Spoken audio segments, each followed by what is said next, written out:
We're back out here at the Big Lake once again, and today we're talking about some of my favorite baits and presentations for the month of June and into the early summer. Stick around, you don't want to miss this one. Got him!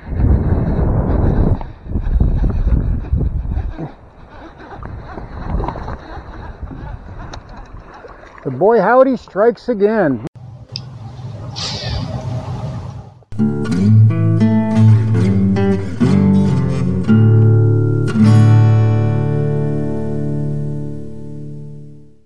And here is this video's featured comment. Congratulations! If you would like to have a chance to have your comment featured in an upcoming video, all you've got to do is leave a comment. And now, on with the video. Welcome back to Lowbrow Fishing. And in the month of June, there is a set of presentations of baits that I like to use to get the job done. Now, the way that I look at it is going to be just a little bit different than what you may see on other YouTube videos. And what the other guys have out there, there's nothing wrong with it. There's some solid tips out there to be sure. But I just think of it in a little bit different way. See, I'm not thinking about what do I want to throw. I'm thinking more about how do I want to work that water. What are the weather conditions going to be? What's the water condition going to be? What's the pressure going to be at the lake? What kind of mood are those bass going to be in? So I'm not just arbitrarily picking that lure right there and fishing it. I'm trying to match it up with how I want to work the water. And obviously we need to be prepared for all three levels of the water column: the top, the middle, and the bottom. Now, today we're going to be focusing on the top and the middle, as the bottom is a video that I have scheduled because there's something very special about that I want to talk about that and, well, other things. So that video is coming very soon. But today I want to talk about how I'm working the top and the middle part of the water column, because when you're working the bank or when you're working from the boat, these will work very well. And again, like I said, whenever I'm working with those types of baits, I'm more thinking along the lines of how they can function with what I want to do under the water, how I want to go about attracting the bass, because that's how we need to think about it. We need to think about how we want to attract those bass, what part of the water column are we going to work, the conditions that we face, and then match that lure and presentation up with all of that. So the first thing that I like to do, obviously, is top water. And right here, this bone-colored head and spook, this thing right here is just a champ. I don't know of anyone who's going to tell you not to throw a bone-colored spook. White and black, right? Those are going to be your solid, do-everything topwater baits. And this is when I'm covering water. And like today being a windy day, this is going to be a go-to for me, because it doesn't have to be slick, calm, overcast conditions or the middle of the night or whatever.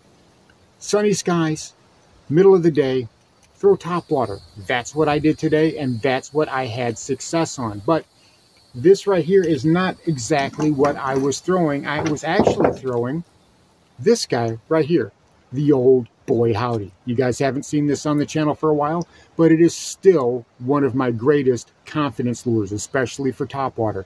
This is the prop version. There's also the tail-weighted version.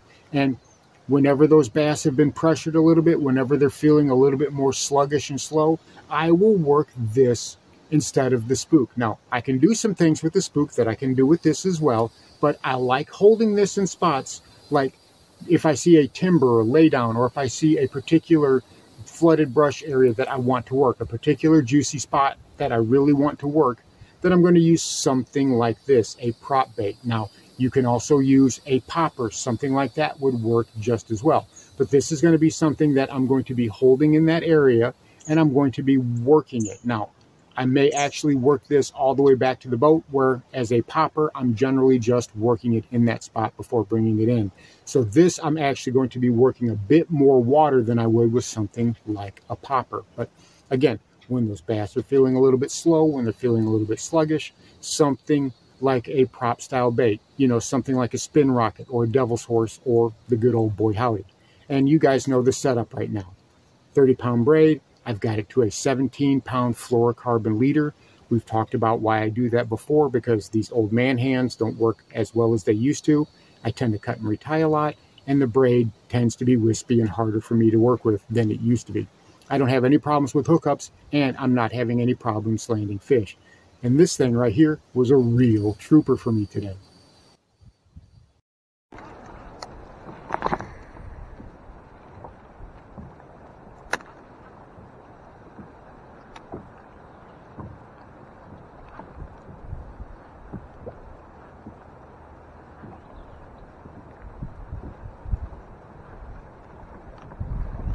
Got him!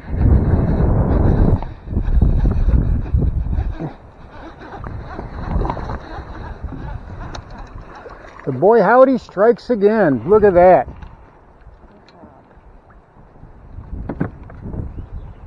Do I need to adjust the boat? Boy, I got him good. This is going to take me a minute, kids.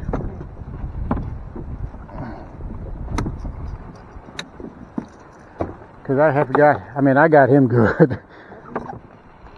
Boy, topwater boy howdy. Look at this. Oh wow, that's a good one. You got him. Yep.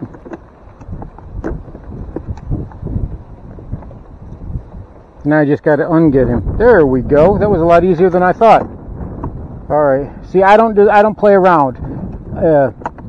I don't try to force it. If I got to get the pliers, I get the pliers. That way, the fish is released quickly, and I'm doing as little damage to it as I possibly can. But that's a good, I don't know, 1 3/4 pounds, maybe a little bit north of that.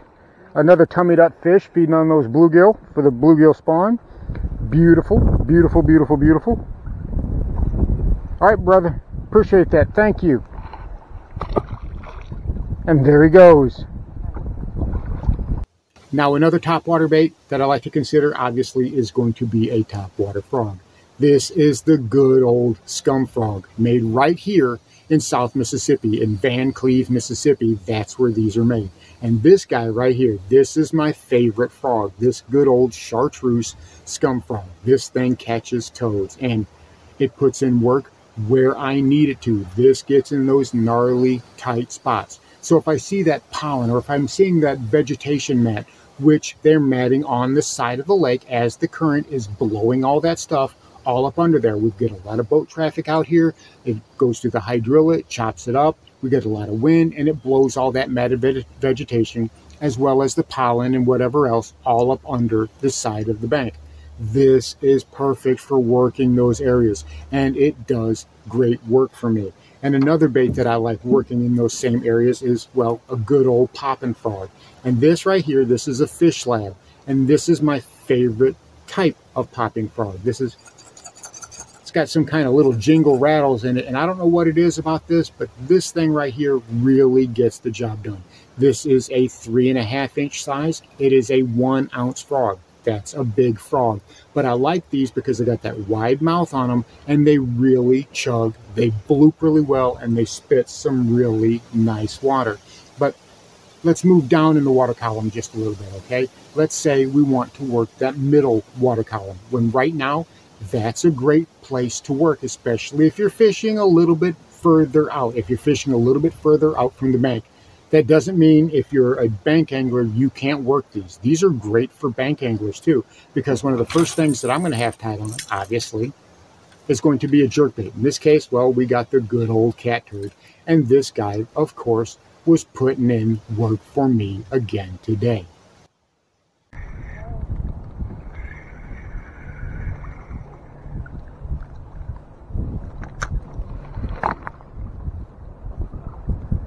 Boy, that wind is carrying that jerkbait.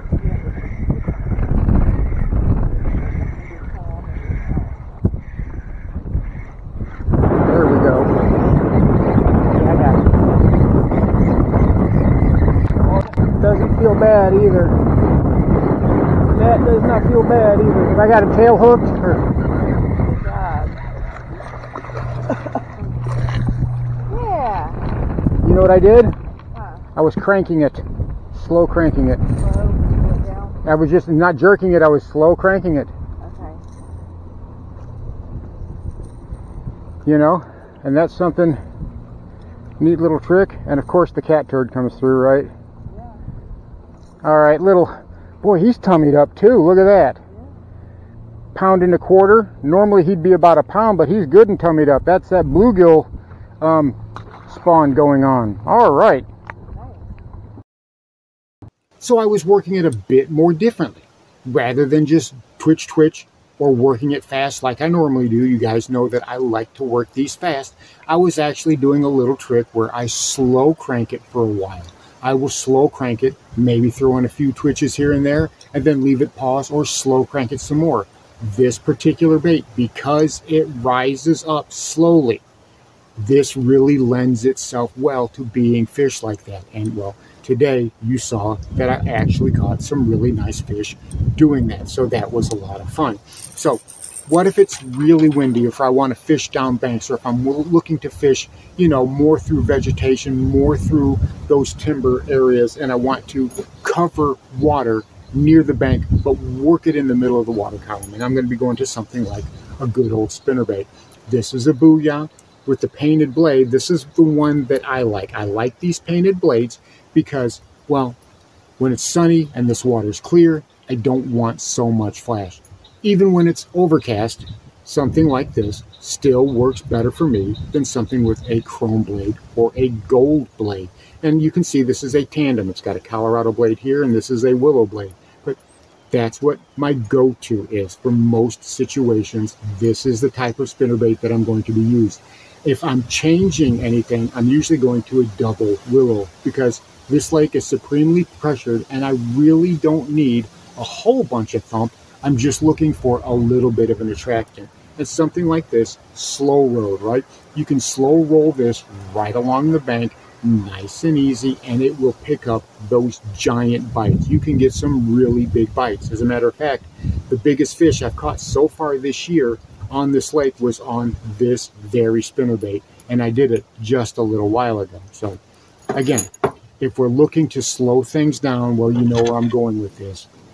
It's got to be the Waco rig or a wacky rig, and that's going to be your finesse for that middle part of the water column. Now you can go with something like a drop shot. A drop shot, if that's your go-to for maybe having a little bit longer leader and maybe working closer to the bottom or something of that nature, that can be a perfectly viable option.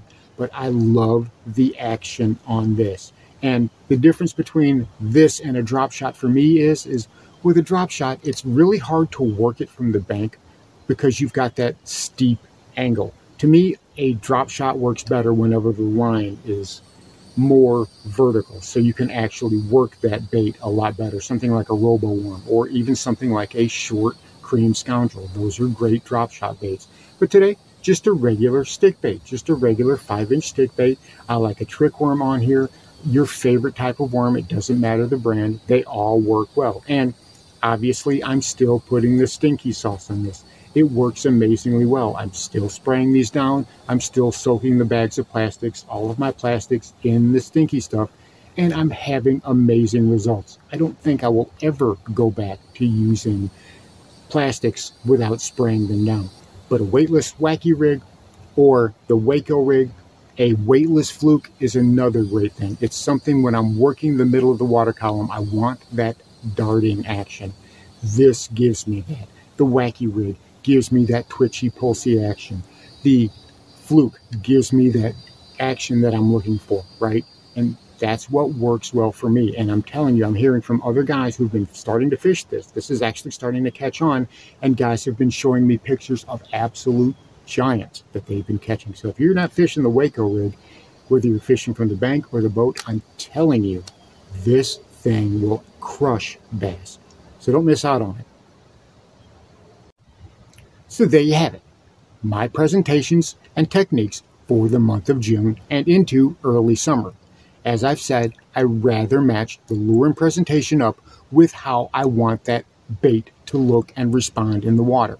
And once you start picking baits with that mentality in mind, then you go from getting a few bites to getting a lot more. And that's when you really start building confidence in what you're doing, and your lure selection becomes even better. Thanks for watching Lowbrow Fishing. We'll catch you in the next one.